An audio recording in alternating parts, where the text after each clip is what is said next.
Hi, hope you're having an amazing day wherever you are. Now, today, again, interesting crypto news. So let's just dive into it. So, petition calls for the delisting of Bitcoin Cash from all exchanges. So, what happened was, right, as we all know, the major exchanges, including Binance and Kraken, have delisted Bitcoin as via Satoshi Vision, right? But now, basically, then, they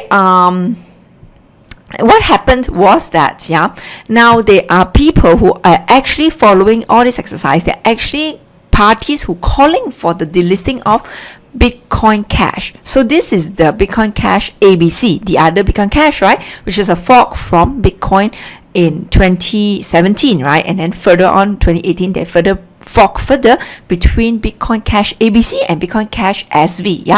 Now, so there is I petition, which is, as you can see from the website, is actually basically calling for the Bitcoin Cash ABC delisting as well, as you say, because after all, this kind of fork can only cause confusion and it's pretty much the same as BSV. Now, my own take is that, right, I think delisting BSV makes sense is mainly because of Craig Wright, which is the founder and CEO, actions, right, which he basically take everything in his own hands, right, and he is basically bordering on extortion and all that, right, trying to put a bounty on finding out Hodlnaut's real identity, just because Hodlnaut is a Twitter user who actually called Craig Wright to be a fake Satoshi, and that is what happened. And then he basically want to pursue legal action, but not only that, he wants to find out his true identity. Now that tells you it's really bordering the line of extortion and all these unethical activities. So, and already because of that, right, even at the time, there are people who support that, do not delist. They say because the delisting the coin is basically will lead to the perception, or is setting a precedence that basically centralized exchanges are kingmakers. So basically they have a lot of say. That means they're very, very powerful. That's basically what it is, right?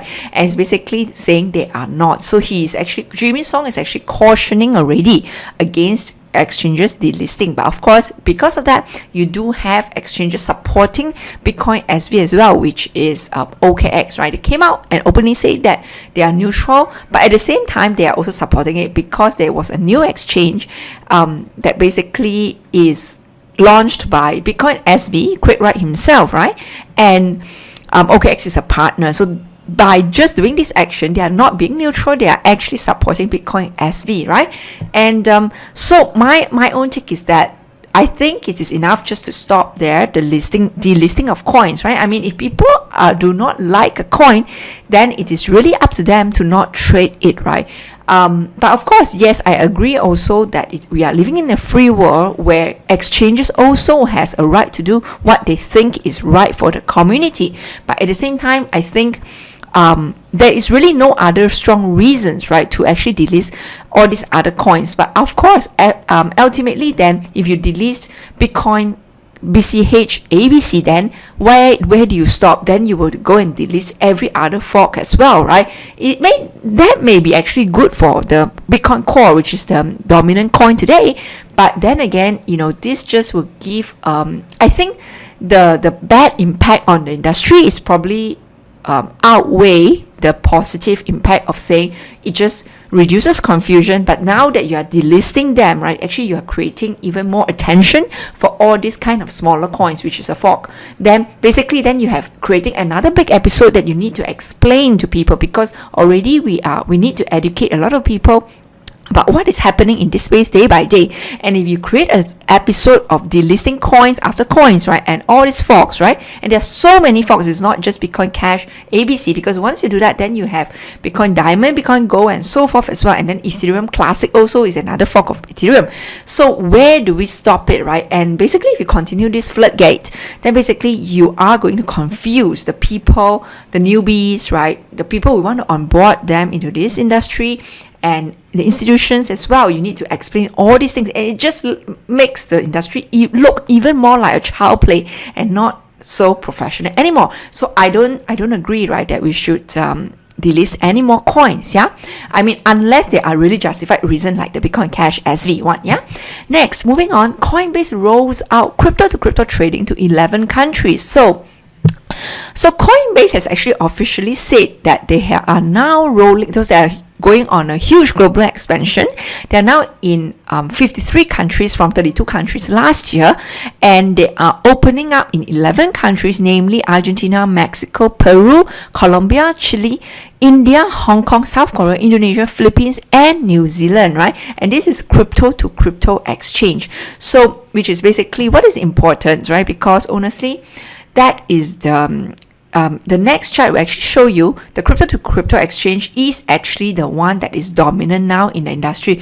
Just about 6 months before this, in August 2018, 41% of the trade, or rather equal amount of the trade, was split between fiat to crypto and crypto to crypto. But now, right, February 2019, it has swung over. That means 51% of the trade is crypto to crypto. That means we still have a lot more people who are, once they come into this space, then they just need to trade crypto to crypto. But for people who are new into this space, they will first need fiat. But after that, it just mainly will be crypto to crypto. Yeah.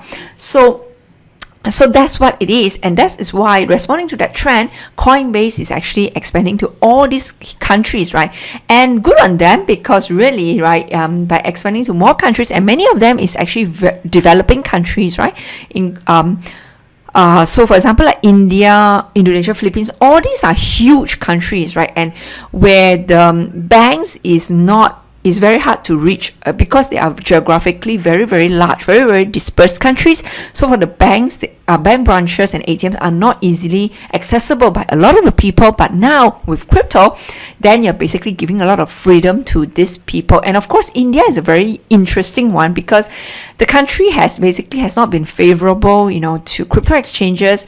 They basically do not allow people to use their bank accounts to actually fund their crypto trading. But now this is the crypto to crypto. So I think it will be very, very good for, people in India, and it will be welcomed very highly in those countries, right? So, and the thing is, I believe another reason why they're doing crypto to crypto is because it's just easier to navigate the regulations instead of, going fiat to crypto. Normally that regulatory engagement process will take much longer, as you have seen the case in Binance. So very good move on Coinbase, because honestly, Binance is definitely expanding, but Coinbase is the first major crypto exchange actually.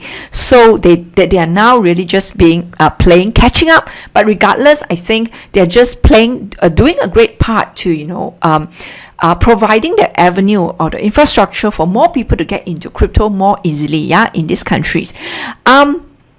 Next, we have another major crypto exchange making a lot of news, Binance CFO. So what happened was he was interviewed in Paris Blockchain Week by CoinDesk, right?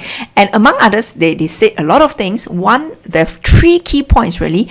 One is that they are going to have a fiat to Bitcoin exchange in Singapore starting next week. This is huge because they have been already saying the Singapore exchange is going to come. But, I was just saying yesterday, when is it going to come? But so great. So it's sometime next week. So definitely in April. But we are going to start first with just Bitcoin, because I think it is not easy to convince the regulation. So I think they first just starting with something very, very easy, something that most people will know, right? And fiat to Bitcoin. So that's really, really good, again, for the people in Singapore. And Singapore is a small country that has just about 5 million people, but it is a melting hub. What happens is that a lot of tourists come over here, a lot of expats are here as well. The airports, they have seen a lot of people going through this destination every year. So because of that, they are seeing a lot of tourists, a lot of expats who just pass by here, and now you have this exchange, Binance here. It will definitely be very good, and of course it's a financial hub of Asia and the world as well. So definitely very good move on Binance, and I just think this is again will spur further growth for Binance. And they also said that their decentralized exchange is also going to launch sometime next month. So the thing is this. So what they are so great at is that they are always thinking ahead, right? They always trying to disrupt themselves first, right? So this first started of crypto to crypto exchange. So there's a brilliant move, brilliant foresight on the part of Chang Ping Zhao, who is the founder, and his team. Basically, he takes something that is not what the industry is doing. Basically, all the industry at that time were going fiat to crypto, and he came around and started crypto to crypto, which then proved to be very successful. And then now only he's going the other way of fiat to crypto, because he think ultimately there's still a lot of people, especially if you want to onboard newbies, you have to offer that fiat to crypto gateway. And then he also think that centralized exchanges will go out of fashion, or it will be hacked, not too long in the future. It is a honeypot. And then that's why they are also coming to launch their decentralized exchanges, right? So they are already getting ready, few steps ahead of themselves, right? And of course, ahead of the competition. So very, very brilliant. And that's why, again, not surprised that their price of their token is passing, I think above $20 at this point, yeah?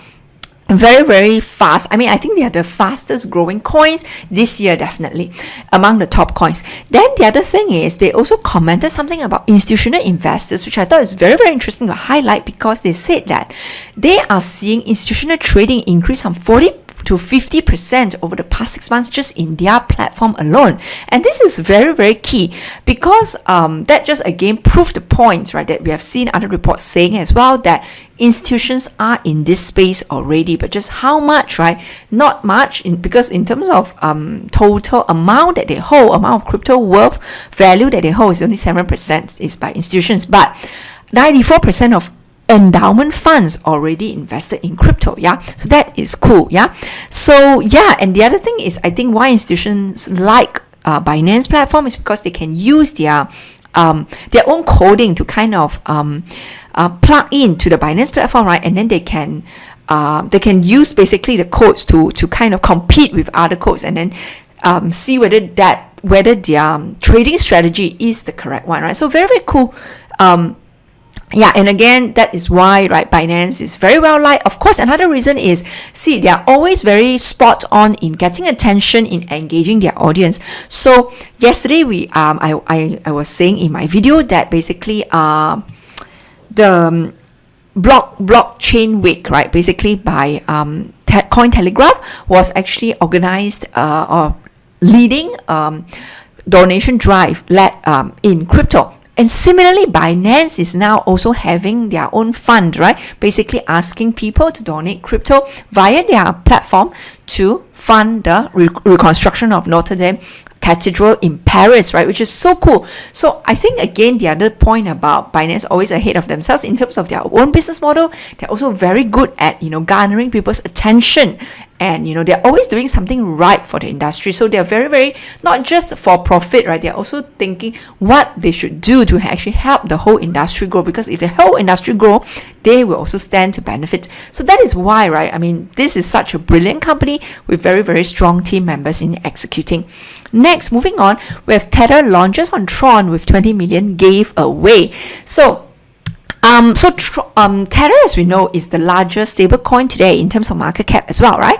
And so what happened is that they have partnered with Tron and they are launching. So there is Tether listing on Tron platform, and to encourage people to move from the Tether chain to actually Omni-chain to Tron chain, right? To Tron platform. By just using Tether itself anyway, he's going to give away 20 million total incentives, and it's going to be tiered. So from 30th of April to 4th of May, right, is 20% the interest. That means if you have if you are moving $100 of your Tether away to the Tron chain, you will get another 20%. So that means you will get $120 worth of Tether. That's what it means. So it's very, very cool. And again, Tron is Justin Sun is the founder.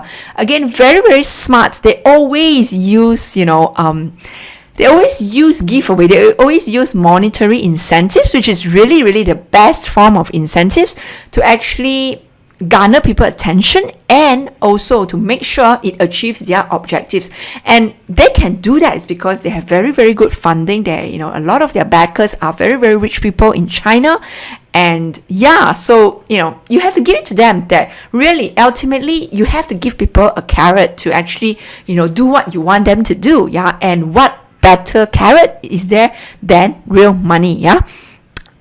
Next, moving on, we have a new $50 million worth of blockchain venture capital fund that is one of the key partner is HTC. HTC is the large Taiwanese-based electronic smartphone maker, right? And among others, they also have on board Formosa, who is again a Taiwanese-based plastic company, and YouTube co-founder Steve Chen. They are all invested in this venture capital fund that looks to invest in early startups related to blockchain. So this news is significant because you have, another very major electronics and mobile player, right? HTC and Formosa, very much involved. They really want to get themselves in as well on the blockchain and crypto opportunity as well. Because honestly, everyone normally start off with blockchain, but I think when they truly understand that blockchain is the power behind crypto, then they will be more ease into, then they will be more receptive to crypto. So I foresee this is a very positive news for the overall crypto, because we just need more major companies like this, right? That's Forbes, really, really huge companies like this to actually get on board. Because once they understand one thing, they understand the merits of one thing, then naturally, if you want to move them over, migrate them over to be more welcoming to crypto, then it is easier. It's like you need to slowly, right? It's like even for a baby, you need to start them with crawling, then walking, then running, right? So it's the same concept. Lastly, Romanian central bank officials said cryptocurrencies will never replace us. What he meant was that cryptocurrencies will never replace the central bank's role as lender of last resort and the issuer of money, of reserve currencies, is basically what he is saying. So again, this is just every now and then you have comments like this, which again show that they really undermining the power of crypto, and also they are underestimating the power of the masses, right? Ultimately, it is not up to them to say whether cryptocurrencies will replace reserve currency or whether cryptocurrencies will replace the fiat money we have today or not. It is really up to the people, right? It is up to the people. It's not the government, right? It is really the people. And so again, this kind of statement just goes to show that they don't fully believe it, or maybe they do, but then they just don't want to admit it. Still, they're still trying to fight it, although they kind of know. Because if they're not bothered about it, why are they coming up every other day, right, to say that something about crypto, right? If something doesn't bother you, you would just ignore it, right? You would not even let it occupy a space in your mind, right? Which people normally is, really attention is like so limited that you normally will only focus on the things that matter to you. So the fact that people like this central bank official from Romania said that cryptocurrency will never replace us, I see this as he's just trying to at the face of fighting it, right? I think they know that it's inevitable, but how do they trying to just stop people who believe them? Because if you buy this argument, then you think, oh yeah, the government will actually fight it. They will not allow cryptocurrencies to be used as a real currency or real medium of exchange. But regardless, everywhere in the world, we are already seeing that crypto is being used as a medium of exchange day by day, and the adoption is just increasing, right? So that's just what I think, really. Yeah. So I hope you like this. If you do like, please subscribe, please leave a like, please comment, and hope you're having a great day wherever you are. And from all my new subscribers and for all of you watching, I truly appreciate your support. Thank you so much.